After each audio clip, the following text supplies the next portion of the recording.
At complete random is going to get completely boned by lag spikes. But it was not us for this game, so thank God for that. Oh, I forgot. This is Archon mode, so I have to do the little text things at the top. So we'll do the player introductions, then we'll try and make the stream look all pretty for you all. But ladies and gentlemen, welcome to the Rocketbeans TV Archon Cup #1. I'm Rifkin, casted with Zombie Grub. And in the bottom left corner of the map, it's going to be the Red Protoss Archon, comprised of both Hasuobs and Socke. In the bottom right, as the teal Archon, it's the Zergs, Dimaga, and oh no, I just forgot. Hold on, the Muscle Man, Slivko. the Muscle Man, Randy Savage Slivko. Yeah, guy. All right, so I'm just gonna take a minute to fix up the overlay here, guys, while we auto follow one of the probes around. I do know a lot of people come in and they ask who's on what Archon, because sadly it does not display names. So I'll try and put them up here so people can read them at a quick glance. So this is just gonna look a little bit messy for a second, because there's just no nice way to do this.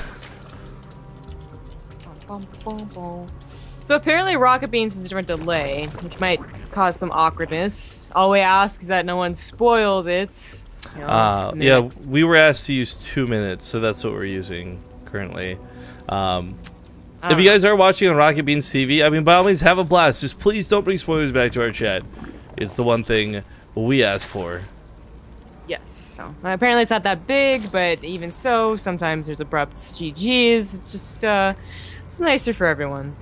Anyways, ZVP is not something we see too often, just because Protoss are not something we see too often. They've been getting up there in numbers, you know, from like, you know, a month ago where like there was like no Protoss. Yeah, I guess that's some pretty important backstory for those who might be newer to Legacy of the Void.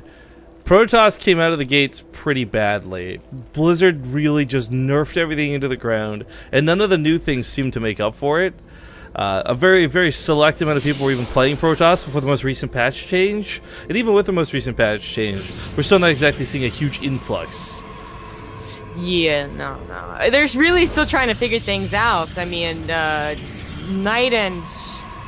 Cubic Hockey, you know, showed the power of adepts in one match, and other Protosses like Night End would try and replicate it. And sometimes it would work, and sometimes it would be like countered by something just as simple. If it wasn't roaches, it was lurkers, and we were like, oh god. Okay. Yeah, I think it's still bugged. Right, okay, so guys, no units have been lost this game other than the Zergling, but you'll notice Red Archon is now in the hole 250 minerals. This was an unfortunate bug with the adepts that Blizzard is aware of, where when it creates these adepts, it counts them as extra units, so he doesn't really have 5 adepts, he's got 3, but their psionic transfer ability ends up dying and counting as a unit lost plus resources lost. We only became aware of this because Night End was building 38 adepts at a time, and when you psionic transfer 38 adepts at a time, you suddenly lose 10,000 resources every time you psionic transfer. Yeah. So this is a little bit of an interesting decision by our Zerg Archon. This might just be defensively, because that's all they have, but they're making quite a lot of Lings, and Dimaga has been the type against Terran especially to go for Ling all-ins. But, you know, then they start droning afterwards. So I guess it is just to clean up the adepts. But adepts are quite tanky and don't do so badly against light. They do get a full surround, though, and they stop attacking. They're waiting for the psionic transfer. Yeah, a little bit messy there. One of the really big things, guys. Oh, hang on. Can I get that wall closed off? It's a big gap. Force field goes down. Barely locks this in. Oh, a little bit scary. I was going to say, one of the big things about adepts, for those who don't know, Zombie Grub brought that up earlier, they deal bonus damage versus light. Look at that damage difference. It's over double. It's crazy. Yeah, that's pretty good. But that's not the only thing you can get against someone who's going for adepts, you know, especially if they're going to go adept composition-wise. You need something more than Lings. Eventually adepts will win out hardcore.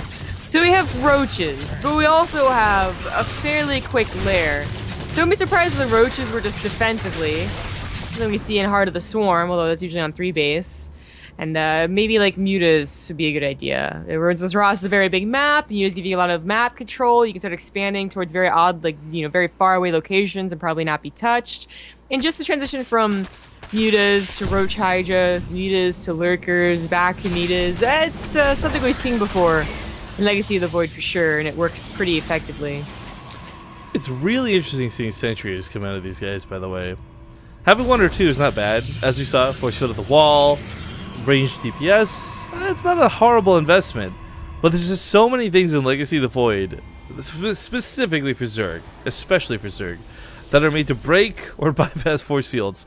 And one of the almost most frustrating things we've seen out of any Protoss players from Legacy so far is where they go for their Heart of the Swarm default builds. Anything that involves a lot of sentries. Because let's be honest, Heart of the Swarm right now, mid to early game to mid game, it's all about the sentries. No matter what race you're playing, sentries. Not the case here on Legacy of the Void. And if you invest in sentries, that's a lot of gas you just cannot get back. Yeah, unfortunately that is the case, you know, because Blink Stalkers, which are the next step after your initial sentry move out, you know, to secure the third, they're still okay. They weren't nerfed or buffed or changed in any way. They still, like, you get +2 on Blink Stalkers and you're gonna have a good time.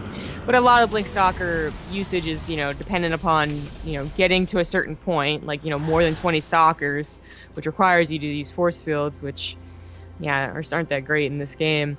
Honestly, that is the most catch-all way to do thing. This is not going to be a good build just because it's going up against mutas.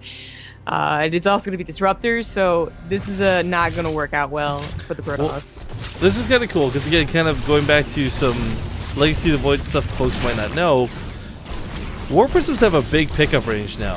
Medivacs have to pick up underneath them directly. War Prisms can pick up from like six yards away, guys. Big circle around them. But the mutas start spawning, and as good as the depths are, they cannot shoot up.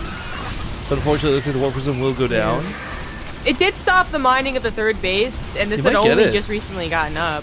Not with all these there's roaches on the way. Yeah, if it was just the mutas, I think it would have been much closer, but Legacy do a great job helping clean this up.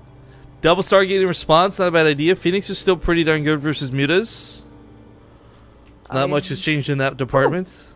Nice, they were able to cancel the Disruptor, either from seeing the mutas or just they decided to. But that's nice. That's a lot of gas not to go into what is useful against mutas. So Phoenix is.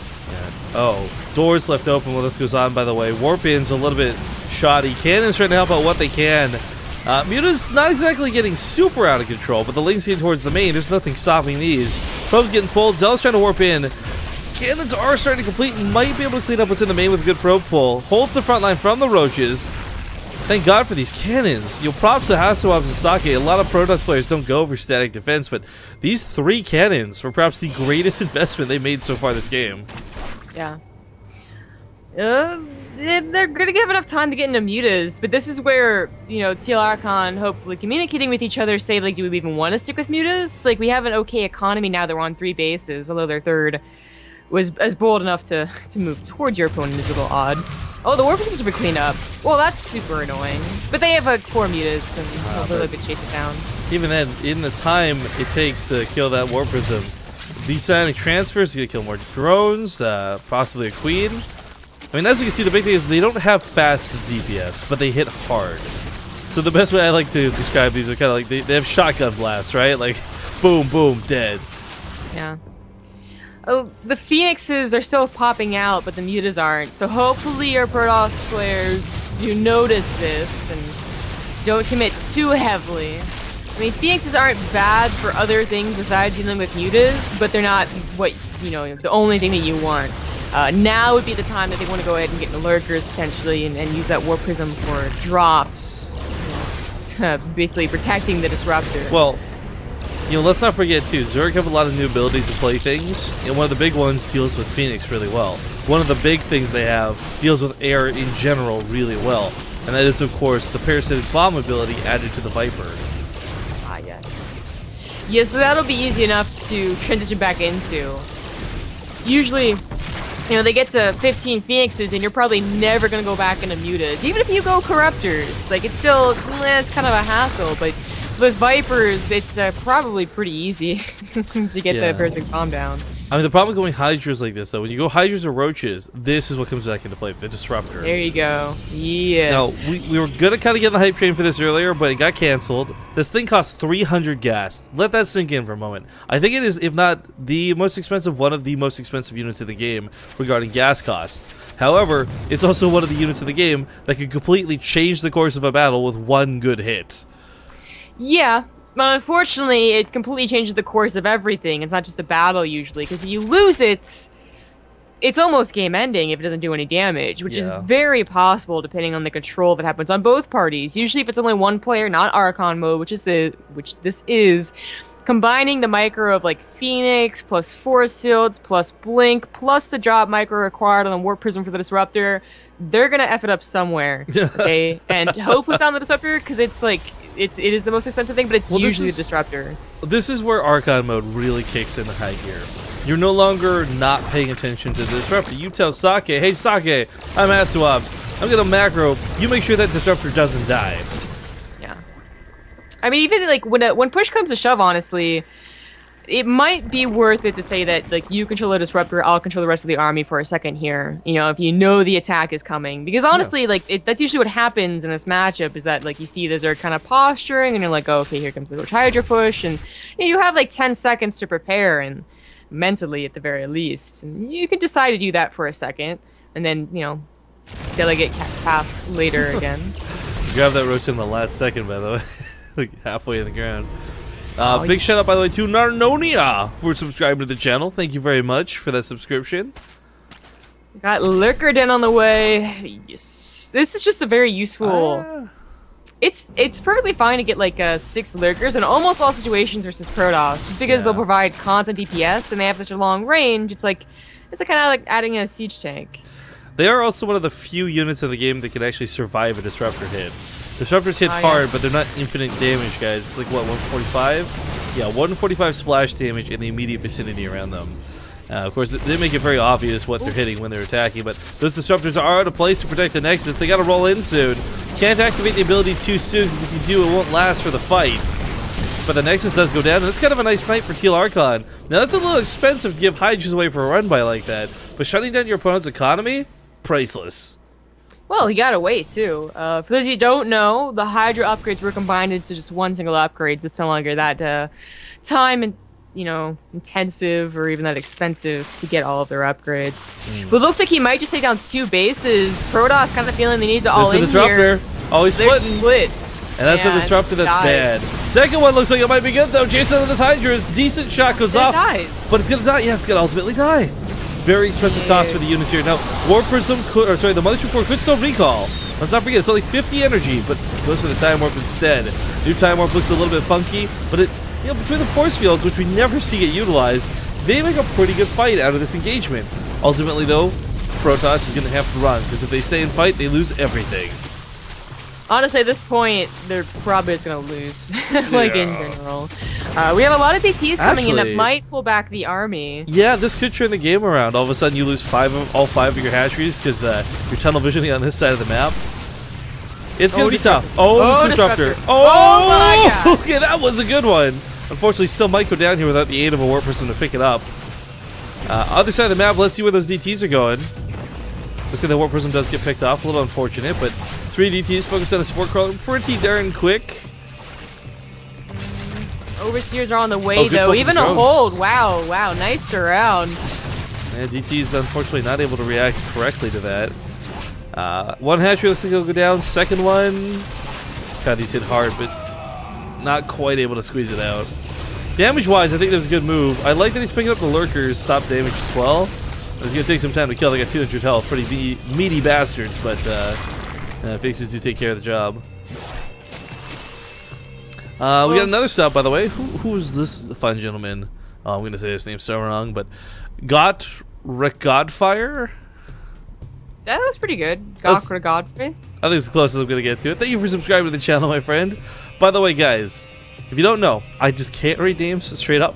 If you ever want your name said correctly on stream, type it phonetically, and we'll do our best to remember it for the future. Ooh.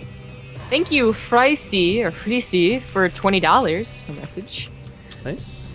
Did you clap? So give me the same amount, no message. This might be... Oh, Disruptor hit, Disruptor hit. Looking for those Hydras. He's a little indecisive, still gets most of them. But again, as explosive and crazy as that attack looks, guys, consider it to be the biggest bailing of all time. Because you don't get the unit back when it dies. GG, Team Red Archon is going to tap out. And looks like game number 1 is going to go to the Teal Archon, Dimaga, and Slivko. Yeah. like you said, Protoss having a hard time. There is seemingly no best way to play. In my bad experiences